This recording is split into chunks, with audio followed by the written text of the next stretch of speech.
Nos metemos en un tema que tiene que ver con la provincia de Buenos Aires. Sí.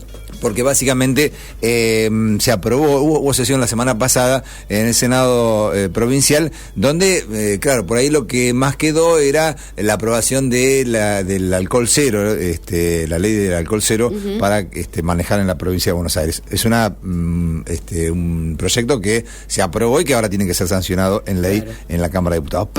Pero en el medio, digamos, de esta sesión quedó un tema que es importante y que en realidad no se le ha dado tanta difusión y tiene que ver con un reconocimiento, un beneficio a algunos suboficiales, algunos que han participado en Malvinas, pero que no tiene que ver con los excombatientes, esos que han ido a dejar el pellejo sin tener nada, digamos, sin cobrar ni cosas por el estilo. Sí.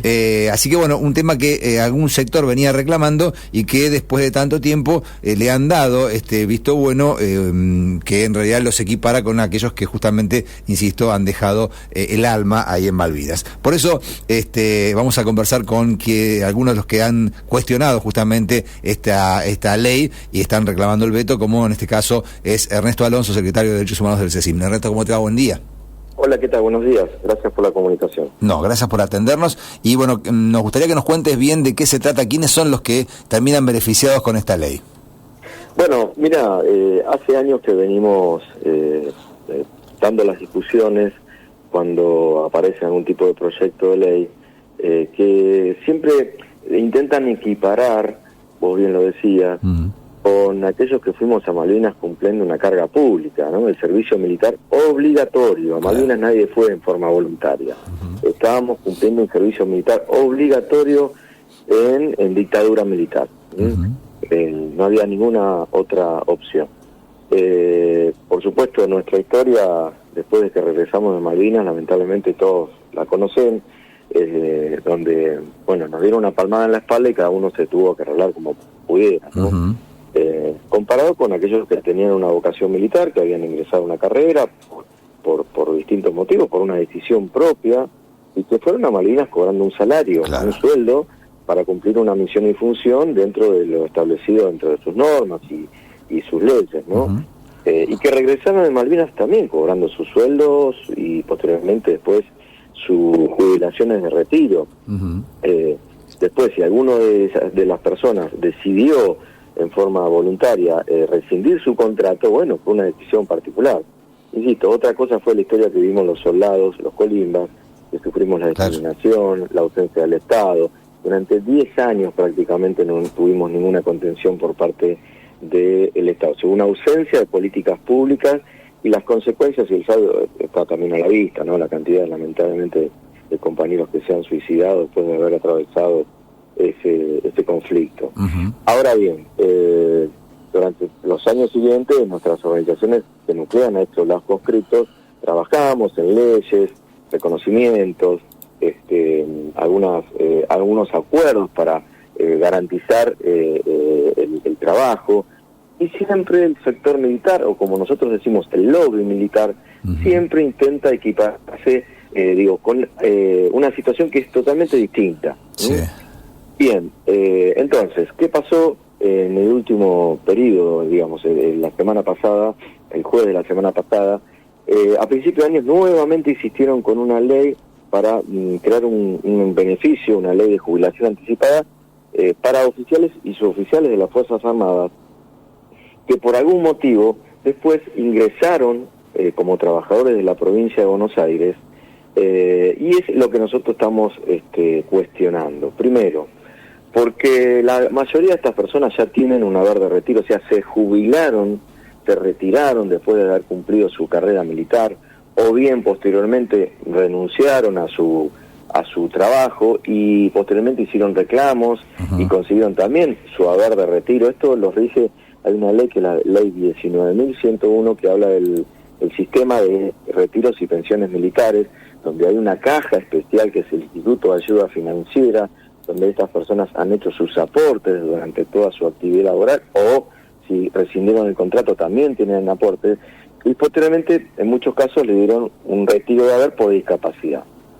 Pero no solamente está eso, sino que lamentablemente, digo, acá hay unas asignaturas pendientes, no tenemos que dejar de lado que Malvinas sucedió en contexto de dictadura, y uno de los primeros beneficiarios de esta ley va a ser el que encabeza una causa que está iniciada en el año 2007, llevamos 15 años reclamando justicia, quien caratula esa causa, que es Pedro Valentín Pierre y otros sobre imposición de tormentos. Estamos hablando de las torturas cometidas contra los soldados conscriptos durante la guerra de Malvinas. Bueno, va a ser el primer beneficiario.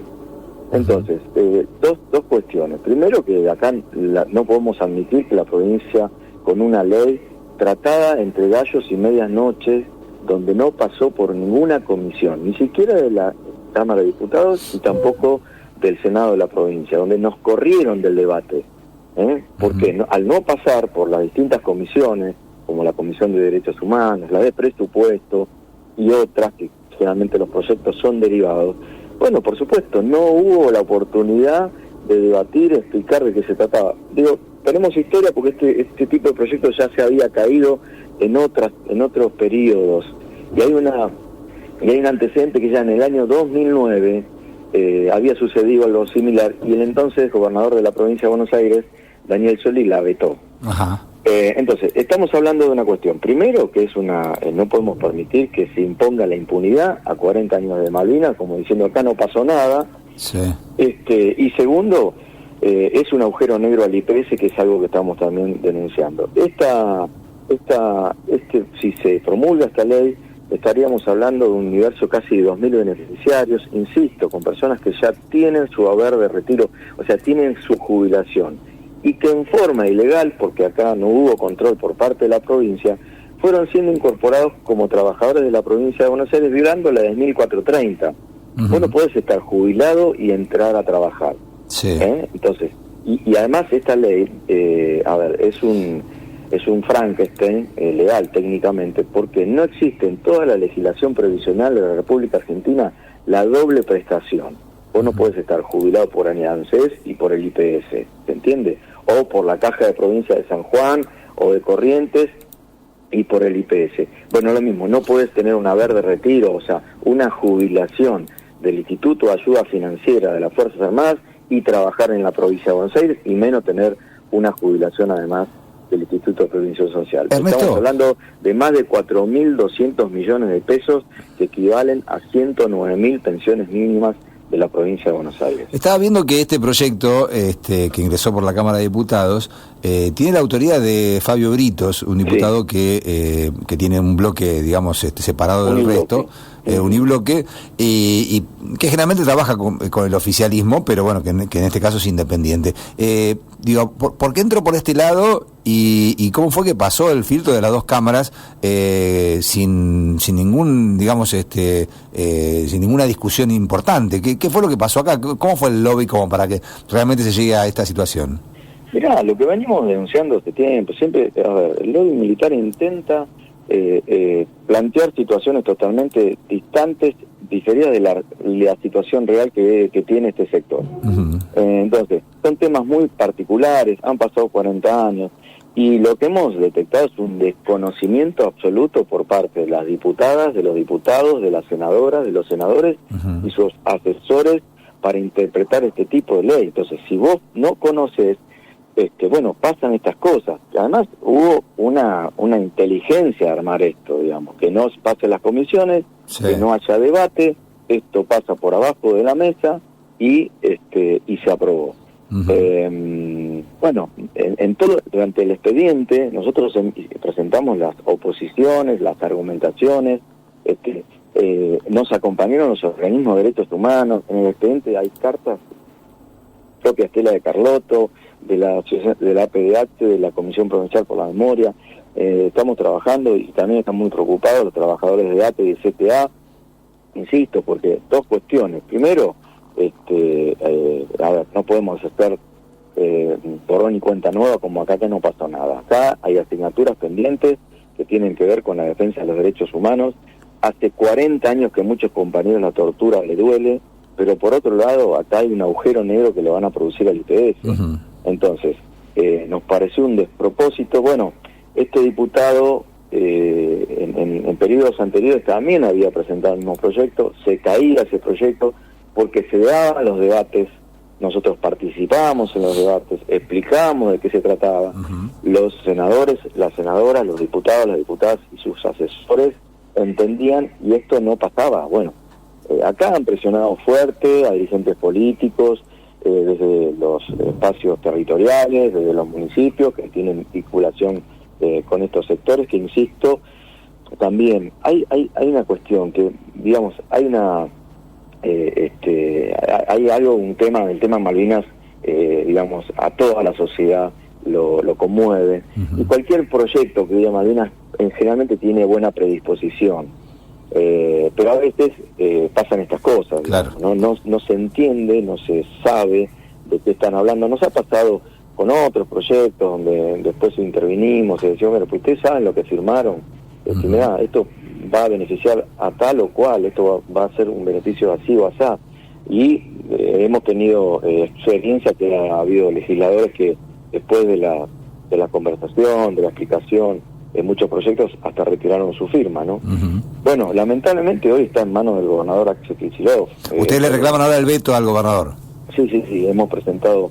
Esto se aprobó, insisto, entre gallos y medianoche, el pasado 27, vos bien lo decías cuando abrían la nota, bueno, el tema de la ley del alcohol cero, y de esto ni se habló, digamos, no nos enteramos, no sabíamos que se iba a tratar, después nos avisaron algunos senadores que por supuesto votaron en disidencia, que habíamos hecho algunas conversaciones previas, pero bueno, esto ahora está en manos del Ejecutivo, digamos. Claro. Así en el día de ayer le presentamos una nota formal al gobernador, dando todas las explicaciones. Fuimos recibidos por un subsecretario del área de Relaciones Parlamentarias y Asuntos,